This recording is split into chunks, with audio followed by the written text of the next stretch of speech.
Grace Malela.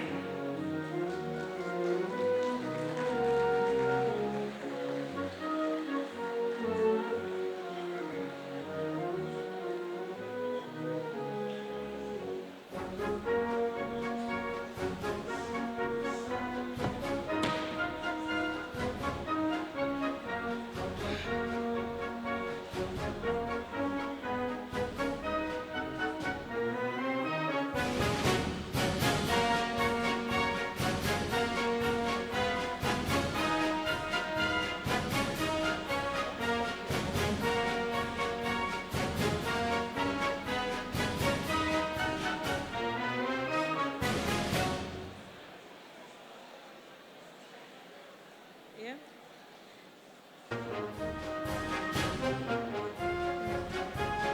We started?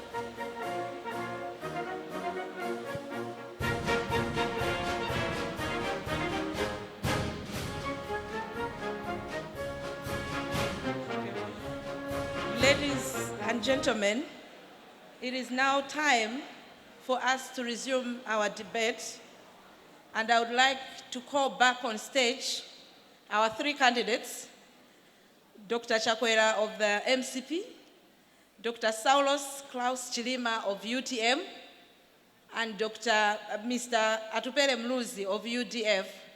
Ladies and gentlemen, put your hands together for our three candidates.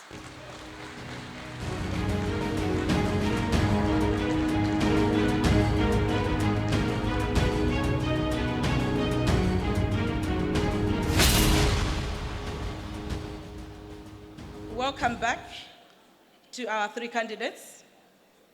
Our next topic is education, and we'll start with UDF, Mr. Atupele Mluzi. My first question is on financing for the education sector. The education sector in Malawi is facing several challenges and has got so many unmet needs. Shortage of classrooms and other infrastructure, shortage of learning materials, and accessibility. I would like you to share with us your party's, the practical measures that you have in place for improving education financing in the country. You have 2 minutes for that question. Thank you. First of all, let me state that my priority as president will be to ensure that we educate our children, particularly the young child. I have a personal experience. I have 2 children. I have a boy and a girl. I would like to see my daughter have the same opportunity in education in life as my son. And I know many Malawians would like the same. The problem we have in Malawi is that we have too many children, young girls, who are not being able to go to school. If you educate a girl child, you can cut down on teenage pregnancies, you can cut down on early marriages, you could also contribute to the economic development of the country. So educating the girl child and the boy child will be my priority as president. And I pledge to you that I'll ensure that all children should at least have an education to the age of 15. Evidence has demonstrated that this is extremely important for the growth and development of our country. The other aspect is on financing, the big question. Because the problem we have is the issue that I spoke about earlier, that this is not about rhetoric. It's not about just talking, it's about doing. Now, I'm not going to promise things that I cannot do, because it would be very irresponsible of me as a president and as a politician. My experience in government has shown that we need to make sure that we drive greater efficiencies in the public purse. So those savings go to infrastructure, those savings go to paying teacher wages and salaries. It's extremely important that we drive greater efficiencies to make sure that we can finance education into the future. Thank you. Moving on to Malawi Congress Party, Honorable Chakwera. Let me just say it clearly here. Once we stop the bleeding, which is happening in this country in terms of fraud and corruption, we will free up a whole lot of money to be able to finance education and the excellence that is required, not only in the delivery of that educational system, particularly for girls, but also in making sure that equipment, training materials are available. Schools are conducive for girls to be staying in school. No child learning under a tree. And we will also be able to pay the teachers right. And that must start from early child development centers, where it's not just volunteers that are there, people that will get paid, and excellent teachers in primary and secondary, even tertiary education, so that the longer, for example, girls stay in school, up to 18 years, the less we will have issues to do with population expansion. So many young girls giving birth when they are not even old enough to do so. We will have created room for excellence in other areas, even in the health sector. Because when we are not training and educating our people right, other sectors then are seen to be failing, like the Ministry of Health.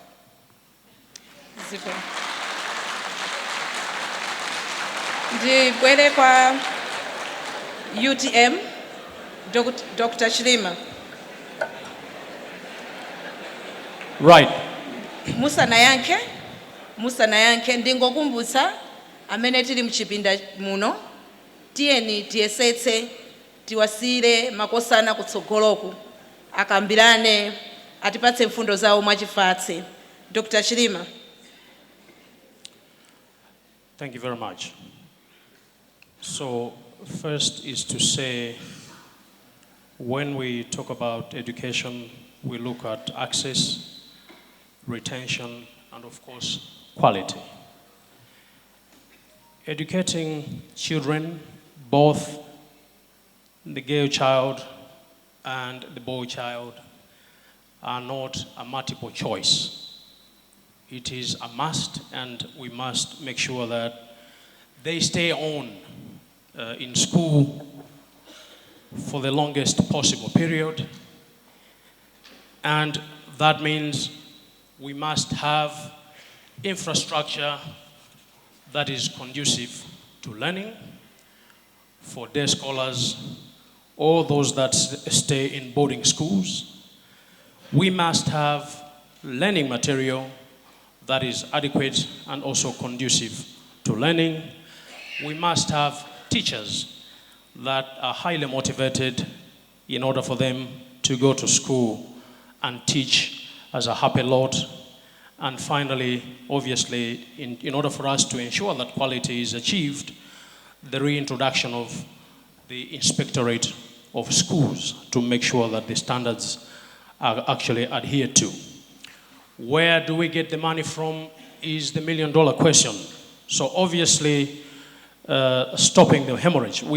Some of us have been strong advocates against the hemorrhage that's happening in the civil service. And once a plug is put to stop such hemorrhage, obviously such resources as would have been recovered can be plowed back into the education sector to deal with issues of access, retention, and quality. Thank you. Thank you. I want to give you 30 minutes because... Is that 30 seconds? 30 seconds, I beg your pardon. I really wanted to see if the audience and yourselves are following the questioning lines.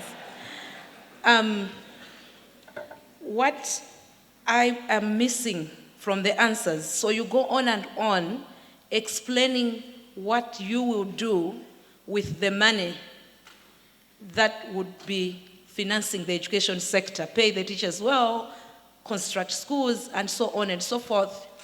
And you all seem to be saying, stop the bleeding. But other than curtailing corruption, how are you going to balance the competing demands, the priorities in the national budget so that education is sustainably and adequately resourced in this country? Anything new that you have to offer? 30 seconds. And I'll start with you, United Democratic Front. 30 seconds. We are going to have discussions to see how we can subsidize our students. These discussions, I'm talking about a subsidy, so that when we stand on 2 feet, I'm talking about discussions with partners and see how we can do it. The second is, as said, savings, doing more with what we have. There's a lot of inefficiencies in the system that can be redirected to invest in education. Thank you. We'll move on to Malawi Congress Party. Anything new? Even if it is not new, in Malawi it will be new when corruption is ended. It will be a new thing when taxes do what they are meant to do. It will be a new thing when we do not deprive our children of their inheritance. Huge sums of money have been lost, billions. We can adequately invest in education because we have rules and guidelines that we will follow when we budget. Thank you. Moving on to UTM, Dr. Shilima. Thank you. So obviously the first thing that will be new is UTM and its president. Second, you see, efficiencies in how we use resources is something that we have preached. But what will be new is to get that going. We do need to implement what we say. We have said enough. Can I interject there? The Honorable Yes. Vice President was leading the public sector reform. The entire civil service was under his control for the last 4 years. Why did he not do anything? Honorable Shilima, I would give you 1 minute for the right to reply. Thank you very much. Interesting to note because the reforms were cross-cutting in all sectors and ministries. So I will not be, dragged into this finger-pointing exercise.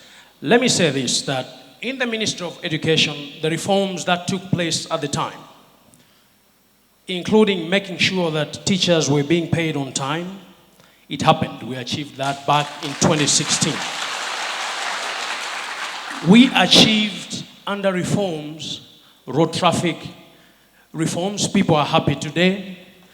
Immigration, we are printing passports in Blantyre, Lilongwe and Mzuzu, a lot more efficient than happened in the past. So when we say we didn't do nothing, I'm surprised which country we come from. Thank you. I would just like to remind you to keep observing the timers that are in front of you and to please stop the responses when your time is up. Thank you. I would like for us to move on to another topic, and this time around, my question is going to be in Chichewa. Ndikufuna tikambe pano nkhani imene imachulidwa kuti quota system pa kuyankhulana kwathu, koma mwina tikasanthula m'mabukumo akunena kuti equitable access to quality education policy. Ndingobwera ndithu kufunso lomwe ndili nalo, ndipo ndikuyamba ndi inu a Malawi Congress Party. kuchipani kwanu mwakonza fundo zotani pa nkhani imeneyi ya kota. You have 2 minutes. Zikomo kwambiri, ife takhatili kunena kuti nkhani ya kota ni nkhani yakuti ithe. Mwana aliyense, John, Jim, Mary and Sophia, apite ku secondary school iliyonseyo, apite ku university iliyonseyo, chifukwa chakuti ali ndi kuthekera kuti wakhoza. Kaya mwakumudzi, kaya mwakumsanje, kaya mwakuchitipa, kaya mwakulikoma, apite chifukwa chakuti wakhoza. Ife tifuna kuti timange sukulu zabwino nizoyenelera, zakuti aliyense woyenelera akhale pa sukulu ndithu, mwana aliyenseyo. Timange ma university woyenelera, komanso tigwire ntchito ndi ma university a private ena ndi a mission amachalichi osiyanasiyana kuti malowa apezeke kwa aliyense, chifukwa tikapanda kukhala ndi quality, access ija ikhalaso yowononga, koma tikhale both. Access ipezeke, quality ipezeke, no quota system. Aliyense akondwere, dziko la Malawi lofunika aliyense azikhala fulu wopita kulikonse ndi kuphunzira kulikonse chifukwa chakuti ali nzoyenerera kuphunzira zotero. Zikomo mwatigawirako pang'ono tima seconds 5 tathokoza, tisunthe tibwere kwa inu achilima ku UTM. Maganizo akuchipani chimenechi pakota. Tingobwereza kuti quota system si zinthu, ndipo kuyambira Mei uno imeneyo yathera pompo, ndipo kupita kutsogolo chifukwa inanso timafunsa kuti kodi kuthetsa kwache mochita motani. Pali magawo angapo ofuna kuti tione. Gawo loyamba kuti pano mwina chifukwa chimene timanamizira nkuti ya makalasi ngosakwanira, mahostel ngosakwanira, tione ma university amene alipo padakali pano kuti akhale ndi kuthekera kuti akhonza kutenga ana a school ochulukirapo kuposa amene akutengera padakali pano. Ndiye kuti oyambirira akhale amenewo amene alipo lero pamene tikuyang'ana kukhazikitsa ma university atsopano. Chachiwiri, tikhonzanso kutsata ndondomeko ina imene taifotokoza manifesto athu kuti tipangenso ubale ndi ma university amene asali aboma, amene ali a mission, amene akhonzanso kumatenga ophunzira kuti chiwerengero cha ana opita ku university chipite patsogolo. Ma university mwina ndondomeko inanso ndiyo khazikitsa pa Chingerezi kuti ma faculty atsopano kapena kupanga liberalize kuti ngati mwachitsanzo economics amaphunzitsa ku Chancellor College komanso ku Luana ku Bunda, tikhonza kupanganso njira zonena kuti kaya ndi ku Mzuni, kaya ndi ku Polytechnic, kaya ndi ku university ina ma courses ngati amenewo economics nakonso aziphunzira. Izo zikhonza kupitanso ndi makosi ena osiyana. Pomalizira kukhazikitsa zijatimanena kuti open distance learning, kuphunzira kugwiritsa ntchito ndondomeko za masiku ano zamakono technology. Zikomo kwambiri. Zikomo. UDF, Mr. Atupele Mluzi, musanayankhe ndisanayambe kuwerengera nthawi yanu, ndingokumbutsa amene tili mchipinda muno ndinamva ena anafuula pamene a candidate athu amayankhula. Mwina ananena kale a director of ceremonies, pakati pathu pali achitetezo. We have security in this room, and for any errant members, I am going to enforce the strict rule that the person that interjected when Right Honorable Chilima was giving us his response, security follow that one up. We cannot have that kind of misconduct in this debate. We now move to UDF. If our UDF deserted quota system, komanso njira yake yoonetsetsa kuti ana athu apita ku skulu, tikudziwa kuti intake pachaka ndiyosachepera 30,000. Njira imodzi ndikuonetsetsa kuti tikuonjezera capacity ya university athu mdziko muno kuti athe kuwalandira ana amenewo. Koma ndikudziwa kuti pazonsezi pakufunika ndalama makobidi. Ine amene ndili experience yakayendetsedwe ka boma ka dziko ndikudziwa kuti vuto amene tili nalo mdziko muno ife andale timangolankhula zinthu zambiri zapanga chakuti osachita. Dr. Chakwera sanakhalepo mboma sakudziwa kuti zimakhala bwanji kukhala nduna kuyendetsa dziko. Anzanga Dr. Chilima pepani si chipongwe. Koma 5 years vice president wa dziko lino wachiwiri kwa president. Ife ngati nduna timapita kwa iwo kuti bwana tipange bwanji. Akanika kupanga zimenezo nthawi yonse. Chifukwa chani? Nthawi yakwana. Kuti Malawi akufuna aone kuti munapanga chani kuti ukanakhala kuti anapanga zonsezi mnakunena. Bwezi lero sitikukamba mavuto amene tikumana nawo pa nkhani ya maphunziro mdziko muno. Munthu ukaona kuti zavuta mtsogoleri kazivute motani osathawa ntchito. You have a responsibility. Ndiye chifukwa chake mwandiona ine kazivute motani kandinyoze motani sinasiye kuwatumikira Amalawi. Chifukwa Amalawi akufuna utsogoleri. Amalawi sakufuna ndale kati siyane zipani.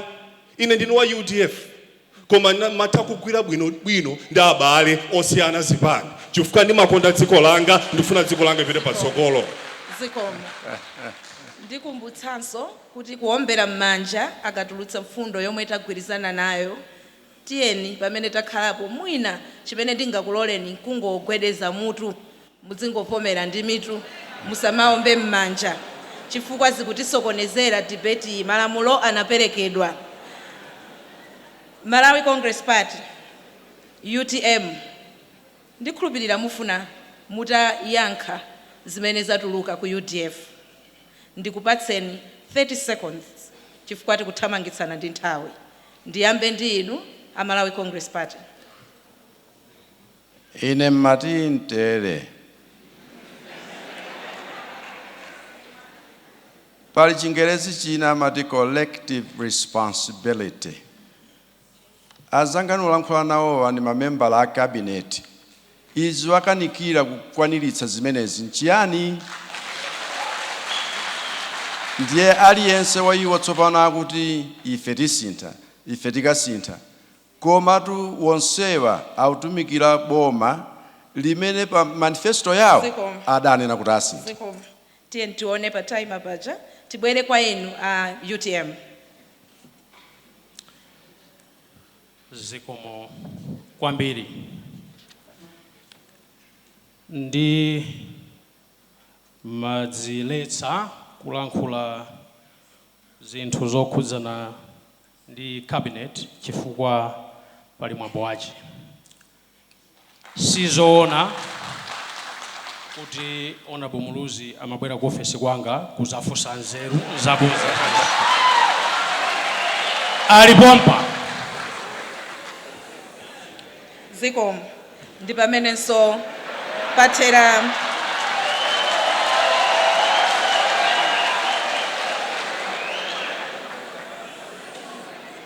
omvera amene tili muno mu debate. Ndikukukumbutsani komaliza. Tiyeni tipereke nthawi yokwanira ku debate kusiyana ndi kuombera m'manja. Tikuthamangitsana ndi nthawi. Ndibwere kufunso lotsatira. Ndikanali pakota pomwepa ndingokhala pang'ono ndiyapatse mpata anthu amene akulongololawo. Zikomo kwambiri. Ndiye I really want us to zero in on the responses that you've given us on the quarter. So you are all for the point that it doesn't serve a purpose.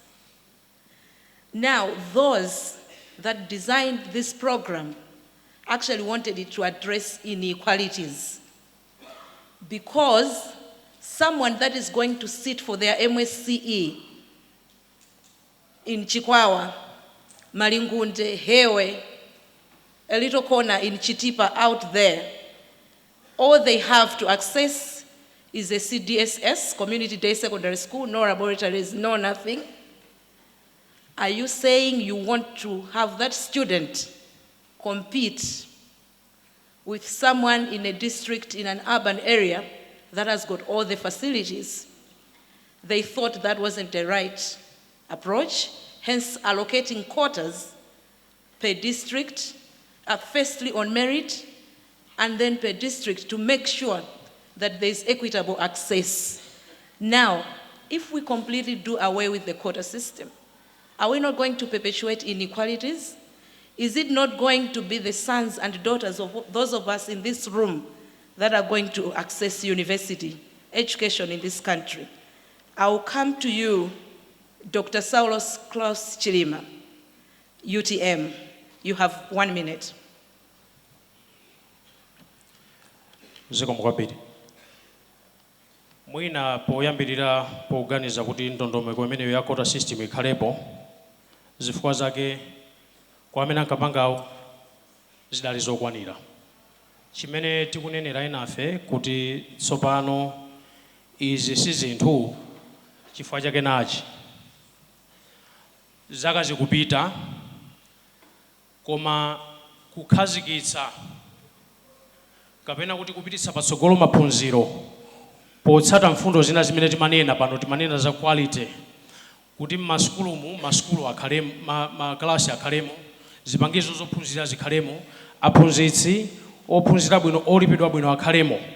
Zimenezo zikukhala ngati mwina zayikidwa kaye pa bench, tili comfortable, tikukhala ngati takhutira kuti quota system ikutithandiza kukonza vuto limene dalipo masiku ambuyo. Chimene tikunena ife ndi ichi, tiye tipite patsogolo kukonza maphunziro izizi iyayi tikonze ziziyenda bwino. Zikomo.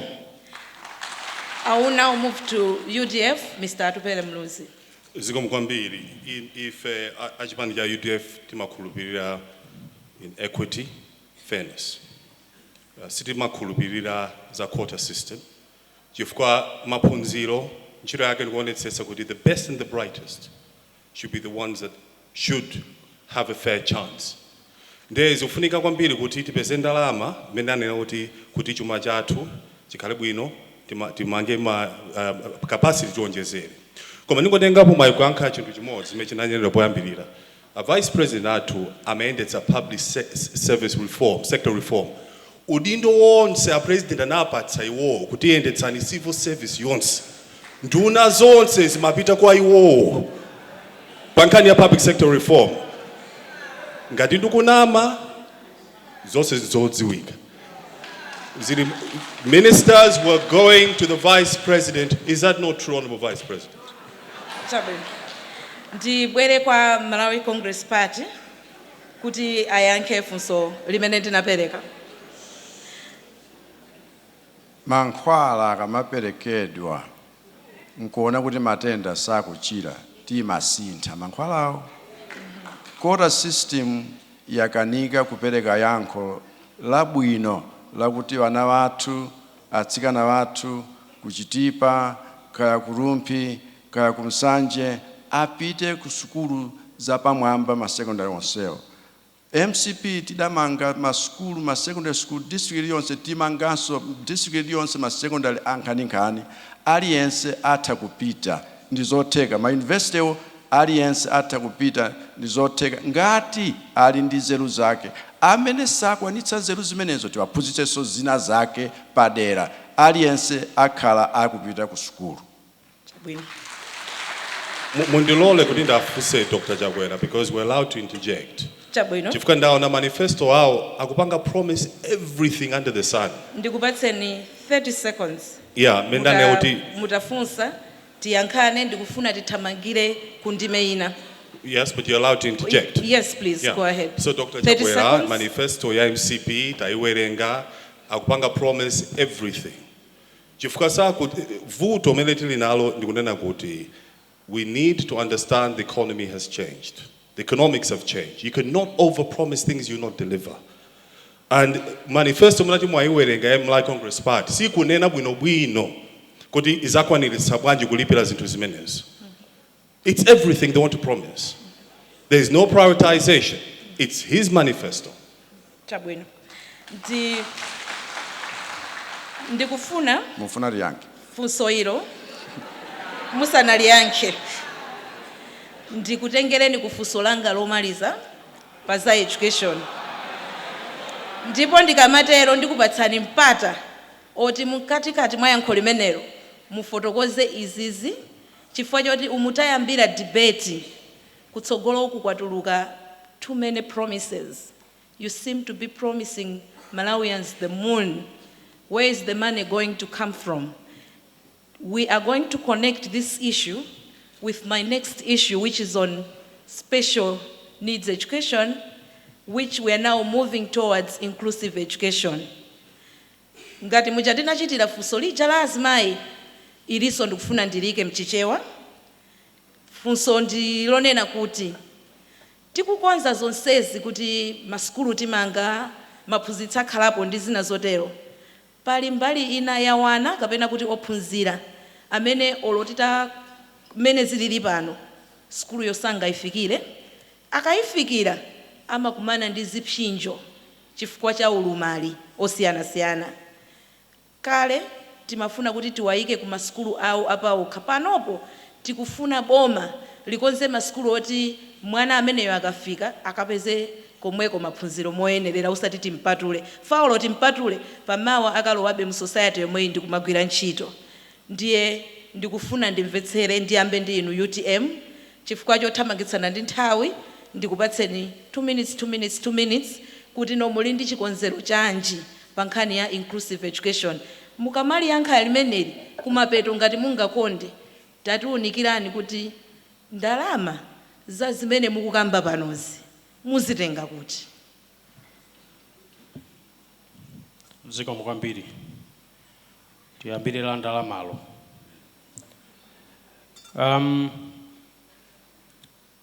Ndalama zili magawo atatu.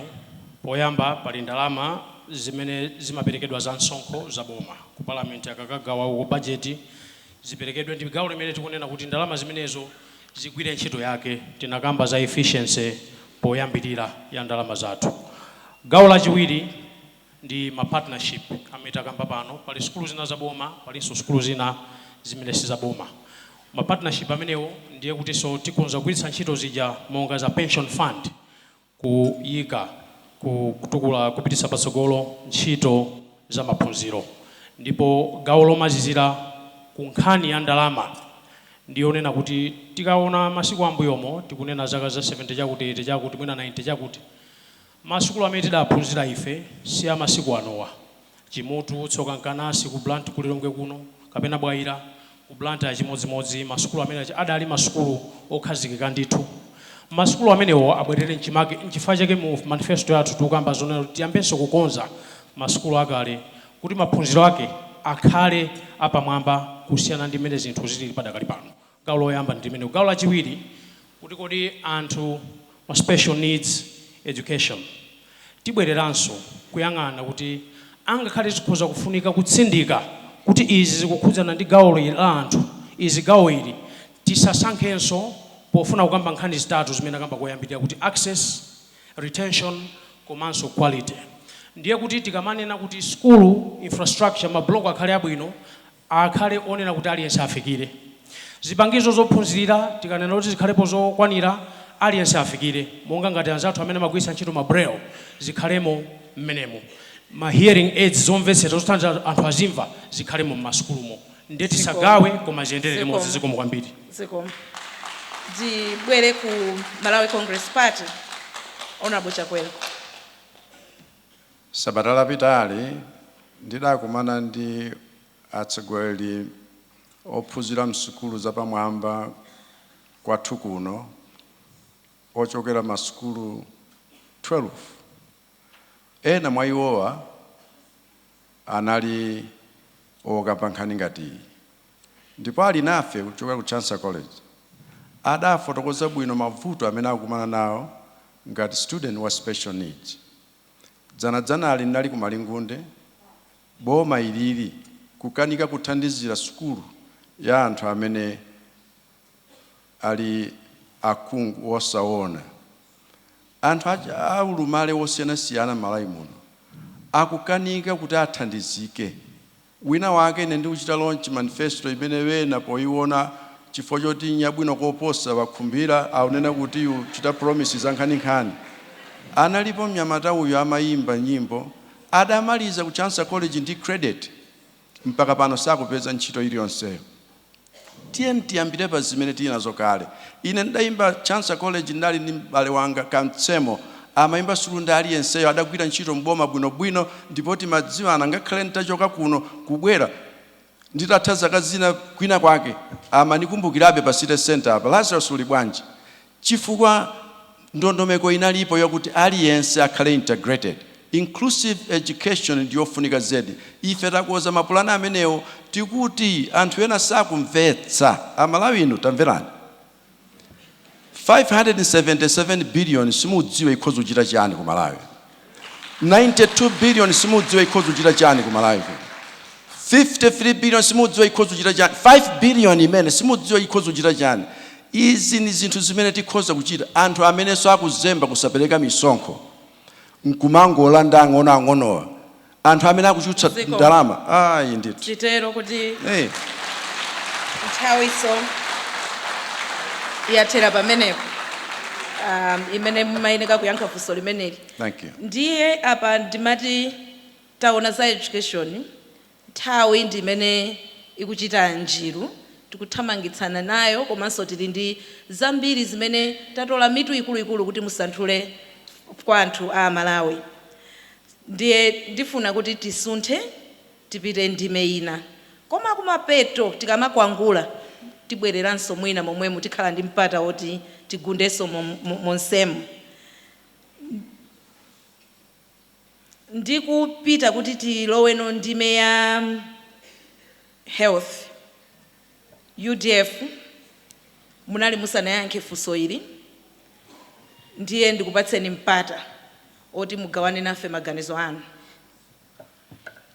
Wanji mufuse funso kusinikiza kuti funso lotu munali tulutsaso pa bwalo linu ndi inuyo kuti we seem to be overpromising. There is no prioritization in these manifestos. Just where is the money going to come from to run all these programs that you are promising Malawians? I want to throw it back to you because you've also made promises on that platform. Where are you going to get the money from? Poyambirira ndinene kuti ma manifesto amene tikulemba ifeyo ngati ifatsogolera azipani kani Malawi Congress Party kani UTM tuonetsetse kuti zimene tikulankhula talemba mu manifesto athu. Chifukwa pali zambiri zimene zanenedwa pano mulibe mu manifesto menemo. Vuto amene tili nalo timangokonda kulankhula. Tikatenga boma timakhumudwitsa Amalawi. Ndiye chifukwa chake ndikunena kuti payenera kuti tionetsetse kuti tikutsata zimene zili manifesto athu. Pa nkhani yokhudza ndalama ndivomereze kuti vuto limene tinalo mdzikomo ndikulidziwa kulikatangale opsa kuyambira kuntunda mpaka na kumusi. Zikuchitika mdzikomo tonse ndikudziwa. Vuto ndi mindset, attitude. Kupezeka kuti munthu ugwira mzipatala ukaba mankhwala. Ubina iwe ndinu mphunzitsi. Sunenera kuti paliba. One thing I must tell you, we have brilliant people in the health sector. Brilliant people. I mean, akugwira ntchito mzipatala maziphunzitsi. Akuzipereka ndithu kuti aphunzitsa Amalawi athandise pa nkhani ya umoyo koma vuto umene ilipo pali ena amene amaganiza kuti ichi ndi changa pamene sichili chawo. Kachitidwe kamene kabweretsa dziko lathu mbuyo chifukwa ndi mindset.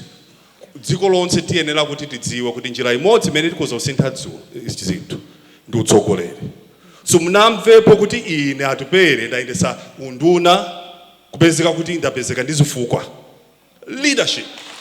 Leadership ndiyofunikira kwambiri.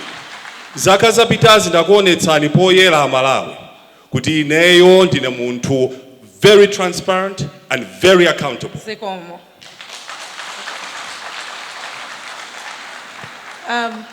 Honorable Muluzi, I would want you to link this to your party's manifesto. 30 seconds. Mulichani manifesto man. Manifesto yatu yukukamba governance. Munati muone bwino bwino. 2014 tinakamba za inclusive growth and governance mdziko muno. Mukatengera manifesto ya MCP in UTM muona kuti zija ankankamba atupere mu 2014 anzanga lero akukamba tsiku la lero. Kutanthauza kuti nthawi imene ndimadziwa bwino bwino zimene Amalawi itenera kusintha. Business unusual, a different way of doing things. Zonse anzanga kutengera kumapanga implement ma manifestos awo tsiku la lero. Can I? Yes, I want to respect your right to Yes, a reply. can 30 I just? seconds. Yeah, well, that's too much. Well, thank you for your generosity. Ine nimafuna ndifunse funso lotere. Chifa Honorable Muluzi apa kumanena kuti kuwina boma, kutenga boma. Inu mudamba mutawina boma inu.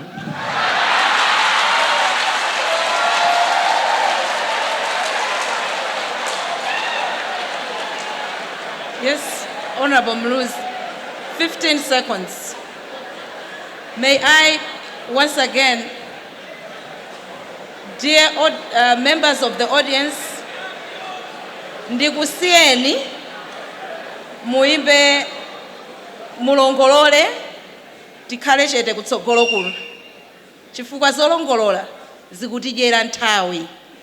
Tiyeni tikumbukire asiyeni makosa nawa asinthane mawu apange dzibakera zosinthana ndi za mawu koma ifeyo tisalowerere.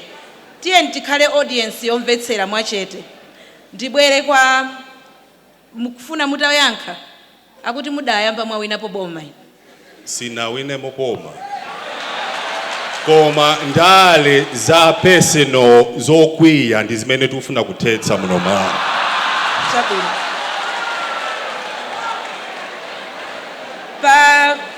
Pofikira pamenepo ndikuona ngati tafika pa ndime yabwino yoti ndikufunseni. When you look at the program, we were going to have a second break around about this time. And I think you do deserve one, unless you think you are comfortable for us to continue, because we are really racing against time. 3 minutes? I think we can do with one. Thank you. I thought so too. 3 minutes, and then we resume. Thank you so much. Okay.